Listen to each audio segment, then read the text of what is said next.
तमिलनाडु में थलापति की सुनामी।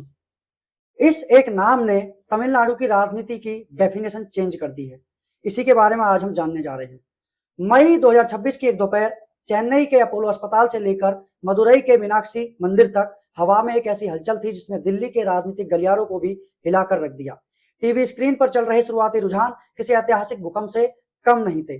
दशकों से तमिलनाडु की सियासत सिर्फ दो पहाड़ों के बीच बटी हुई थी, एक तरफ डीएमके और दूसरी तरफ एआईएडीएमके। लेकिन आज तमिलनाडु की कहानी बदल चुकी है।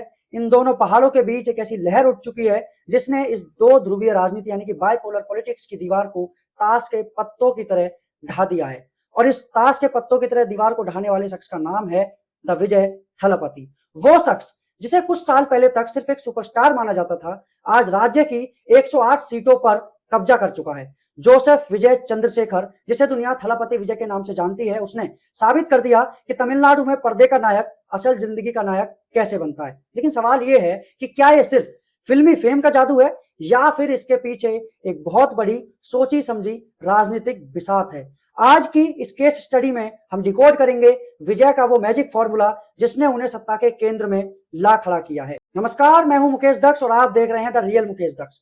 चलिए तमिलनाडु की इस मूक क्रांति की परतें एक एक करके खोलते हैं। दोस्तों, तमिलनाडु की राजनीति को समझने के लिए आपको वहां के सिनेमा को समझना बहुत जरूरी है, क्योंकि वहां की राजनीति वहां के सिनेमा से शुरू होती है। यहाँ नेता सिर्फ चुनाव नहीं जीतते, वो प्रतीक बन जाते हैं, वो एक एम्बलम बन जाते हैं, वो एक सिंबल बन जाते हैं। इस परंपरा की नींव रखी थी सीएन अन्नादुरई ने।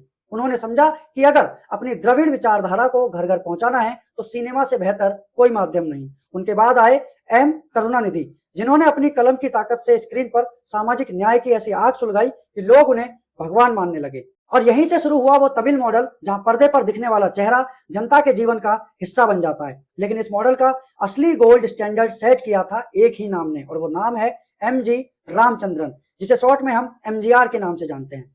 एमजीआर का मैजिक फॉर्मूला क्या था? एमजीआर ने फिल्मों में अपनी छवि एक ऐसे नायक की बनाई जो गरीबों के लिए लड़ता था। जब उन्होंने एआईएडीएमके बनाई तो जनता ने उन्हें वोट नहीं दिया बल्कि अपना रक्षक चुना।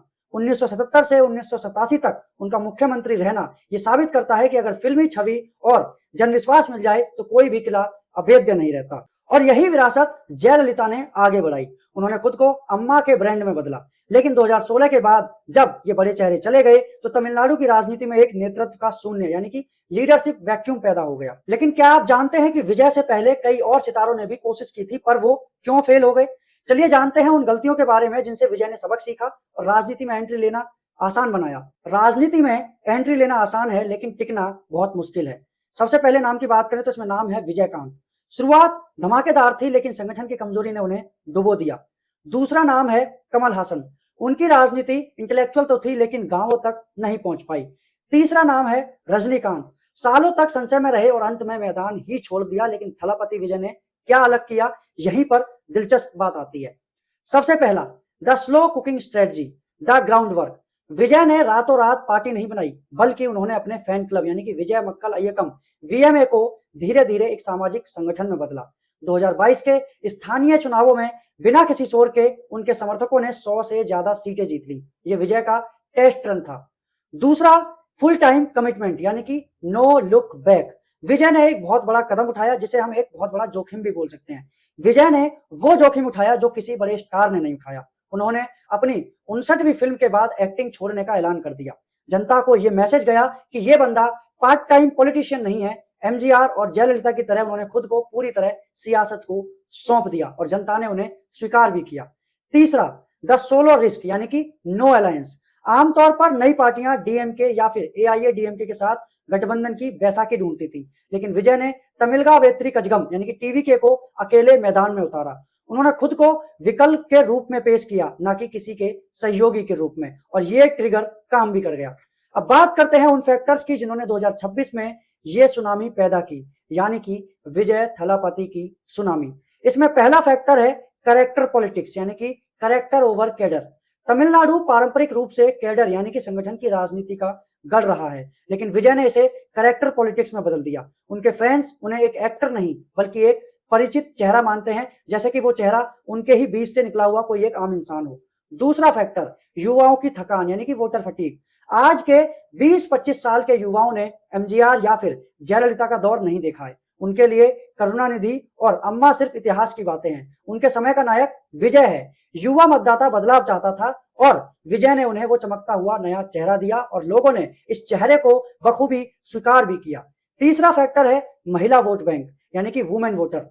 विजय की फिल्मों में अक्सर महिलाओं के सम्मान और परिवार की बात होती है। उनकी सॉफ्ट इमेज ने महिलाओं के बीच एक गहरा भरोसा पैदा किया। जहां पुरानी पार्टियां शराबबंदी और भ्रष्टाचार के आरोपों में घिरी थी, वहां विजय एक साफ छवि के साथ आए। लेकिन रुकिए, क्या यह जीत इतनी आसान थी? 108 सीटों के आंकड़ों के पीछे एक गहरा राज छिपा है और वो है एंटी इनकम्बेंसी का नया मॉडल। 2026 के जो नतीजे आए हैं वो सिर्फ एक चुनाव के नतीजे नहीं, ये एक युग का अंत है। तमिलनाडु ने दशकों बाद ये साबित कर दिया है कि जनता मजबूरी के विकल्पों से ऊब चुकी है। विजय की 108 सीटों पर बढ़त ये बताती है कि अब मुकाबला सिर्फ सूर्य यानी कि डीएमके और दो पत्ती यानी कि एआईएडीएमके के बीच नहीं रहा, बल्कि एक तीसरी ताकत ने न केवल अपनी जगह बनाई है बल्कि सत्ता के समीकरणों को हमेशा के लिए बदल दिया है। हालांकि राजनीति में जीतना एक बात है और राज्य चलाना दूसरी। सवाल यही है कि क्या विजय के पास वो प्रशासनिक अनुभव है? क्या उनका कैरेक्टर मॉडल संगठन आधारित द्रविड़ मॉडल का मुकाबला कर पाएगा? ये तो खैर वक्त ही बताएगा, लेकिन एक बात साफ है कि तमिलनाडु को अपना नया नायक मिल चुका है और नाम है विजय थलापति। थलापति से जननायक बनने का सफर अब ये नई राह पर निकल चुका है। दोस्तों, आपको क्या लगता है, क्या विजय तमिलनाडु के मुख्यमंत्री के रूप में अगले एमजीआर बन पाएंगे या फिर ये सिर्फ एक फिल्मी सितारे की तरह चमक है जो वक्त के साथ फीकी पड़ जाएगी? अपनी राय कमेंट्स में जरूर दें और अगर आपको ये डीप डाइव रिसर्च पसंद आई तो वीडियो को लाइक करें और चैनल को सब्सक्राइब जरूर करें, क्योंकि मैं इस तरीके की वीडियो आपके लिए लाता रहता हूं। मिलते हैं आपसे अगले वीडियो में नए डीप डाइव इन्वेस्टिगेशन के साथ किसी नए टॉपिक पर। तब तक के लिए जय हिंद।